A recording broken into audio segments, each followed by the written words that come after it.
bisa di pilih nih. Assalamualaikum warahmatullahi wabarakatuh. Waalaikumsalam warahmatullahi wabarakatuh. Kembali lagi bersama saya si unik dari Kali Bening. Nah, gitu ya. Pada kesempatan kali ini kita akan berbincang tentang seputar syariat Islam. Nah, dan hari ini saya ditemani dengan Mas Sugianto dari Cabian Wetan, ya. Langsung saja ya, Mas. Oke. Jadi gini, menurut pendapat Anda, bagaimana cara menyikapi orang Muslim ketika tidak berhijab itu bagaimana? Oke. Untuk menyikapi orang Muslim yang tidak berhijab. Oke. Untuk hal itu perlu teman-teman ketahui juga, bahwasanya kalau kita menemui seorang Muslim perempuan tidak berhijab, nah itu harus kita tanya, kita dekati, terus kita rangkul. Jangan sampai kita sebagai orang muda zaman sekarang ini, jangan sampai kita mengejas di media sosial, mengejas dari jarak jauh, itu juga sangat tidak baik dan sangat dilarang. Karena apa? Kita menghujat orang yang berdosa, tapi kita setelah tidak langsung kita juga membuat dosa seperti itu.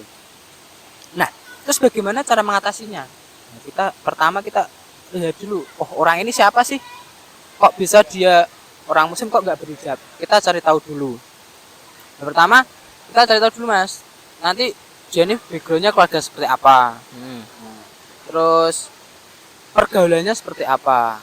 Bisa saja dari keluarga yang kurang baik, bukan berarti keluarganya gimana ya, kan ada nih orang tua yang mobilitasnya itu terlalu tinggi, yaitu pekerjaan di luar kota, mengurus di sana sini, sehingga seorang tua lupa kalau dia itu punya anak dan harus diurus juga, sehingga menyebabkan anak itu mencari jati diri tanpa didampingi seorang orang tua itu tadi. Nah, kayak itu sudah kita ketahui. Selanjutnya yang kedua adalah tentang pergaulan, Mas. Sekarang kan marak sekali ya media sosial yang mengupload segala pun diupload di media sosial. Itu kan sangat, kalau kita diadatnya sangat berbahaya. Terutama seorang perempuan, kadang sekali post yang komen orang-orang laki-laki yang tidak tahu etika itu kan membuat beban mental seorang perempuan jadi naik seperti itu. Nah, pergaulannya seperti apa si seorang yang tidak berhijab ini tadi? Baikkah atau tidakkah? Nah, itu kita harus telusuri seperti itu.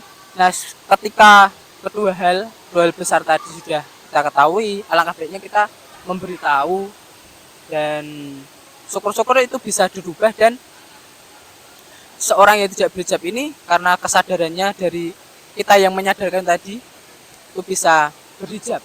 Tentunya dari kita berdoa, kita ada nanti yang tetap kembali lagi kita kembalikan ke Allah Subhanahu wa taala, bahwasanya orang yang bisa berubah selain diri kita sendiri, yaitu Allah Subhanahu wa taala yang bisa berubah seseorang. Seperti itu, Mas, kalau tanggapan saya. Ya. Masih menyangkut ke orang tua ya, Mas ya. Oke. Nah, suatu saat kan kita pasti akan menjadi orang tua ya. Nah, apakah orang tua itu bisa durhaka terhadap anak? Oke, terkait dengan orang tua yang durhaka pada anak. Nah, itu bisa saja terjadi, Mas. Kenapa bisa? Itu terjadi apabila seorang orang tua itu tidak mendidik anak sesuai zamannya si anak. Nah, kadang kan kita sering melihat di realita kehidupan, orang tua itu mendidik anak sesuai zamannya si orang tua dulu, padahal zamannya orang tua itu tidak sesuai dengan zaman si anak. Contoh nih, misal, zaman orang tua dulu pekerjaan yang paling diminati dan paling dianggap sukses itu menjadi seorang PNS. Nah, tapi di zamannya si anak kan beda. Bisa menjadi YouTuber, bisa menjadi influencer, bisa menjadi pebisnis mungkin. Nah, itu kan sudah sangat berbeda jauh dengan zamannya seorang tua terlebih dahulu. Nah, ketika orang tua memaksakan, kamu harus jadi PNS, kamu harus jadi ini. Nah, itu salah satu poin orang tua durhaka kepada anak, lalu memaksakan kehendak si anak, padahal anak ini punya potensi menjadi YouTuber.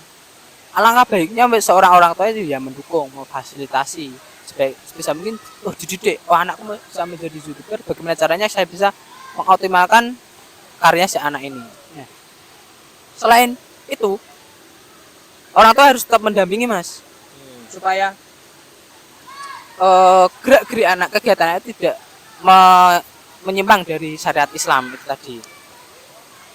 Nah, dan tugas pokok seorang orang tua itu harus mendidik dan bukan memaksa. Artinya orang tua harus bisa mendidik seorang anak supaya menjadi manusia seutuhnya dengan berdasarkan syariat Islam. Jadi tidak memaksakan kehendak anak sesuai kehendak orang tua. Nah, kalau seperti itu kan nanti dampaknya kepada anak, Mas. Anak itu bisa mengekang, bisa brutal kepada orang tua, sehingga nanti orang tua sudah durhaka kepada anak, tambah anaknya durhaka kepada orang tua. Itu kan sangat dua hal yang tidak baik kalau terus dilakukan. Terus itu Mas kalau tanggapan saya. Oke teman-teman, bisa disimpulkan dari pembicaraan tadi bahwasannya pentingkah seorang muslim itu memakai hijab? Padahal dari teman-teman kita semua kan pasti ada ya yang tidak berhijab gitu. Nah, jawabannya itu penting karena sudah menjadi suatu keharusan bahwasannya Islam itu wanita itu khususnya muslim itu berhijab untuk menutupi auratnya si wanita tersebut. Nah, lalu apakah bisa seorang tua itu durhaka terhadap anak? Jawabannya itu bisa. Bisa. Karena kita harus menyesuaikan pendidikan anak menurut zaman itu. Dan kita tidak boleh menghalangi impian anak tersebut untuk menjadi apa yang anak itu inginkan. Sepertinya itu dulu ya Mas ya. Ya. Nah, saya berterima kasih banget kepada Anda yang sudah menyempatkan hadir di waktu yang ini, juga di waktu yang ini. Ya, saya terima kasih banyak terhadap Sama-sama. Anda. Ya, sama-sama, Mas. Oke teman-teman, mari kita tutup podcast ini dengan membaca alhamdulillah. Alhamdulillahirabbil alamin. Wassalamualaikum warahmatullahi wabarakatuh. Waalaikumsalam warahmatullahi wabarakatuh.